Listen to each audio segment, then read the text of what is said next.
As you can see, we now have less than 3 days remaining until the March equinox, so this will be the final reminder to flat earthers. If you wish to enter this contest and possibly win yourself a Mavic Pro drone or a P900 camera, you only have 2 days, 9 hours and 47 minutes remaining. At that time, I will be opening the contest to entries based on the globe model. Now, I have received one entry based on the flat earth. It was a physical model and it did use a real light source. However, it did not satisfy the elements of the challenge. I have explained some of those to the person who submitted the entry, and I will be doing a full analysis of his video after the contest is over.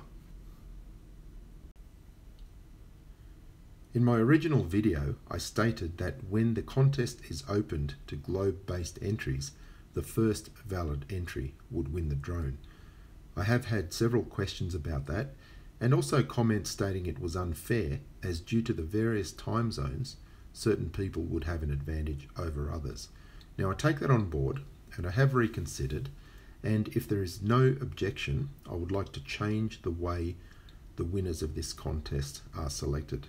I will remove myself completely from the judging, and I will put it to a vote from the audience. So after the March equinox, I will allow 7 days for the globe-based entries to be submitted, at which point in time I will create a video with links to each of the contest entries, and then you can choose your favorite, and the 2 videos with the highest number of thumbs up will win the prizes.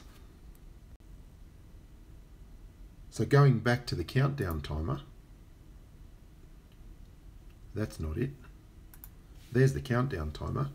If you're a flat earther, that's how long you have remaining to enter this contest before the prizes go to globe-based entries.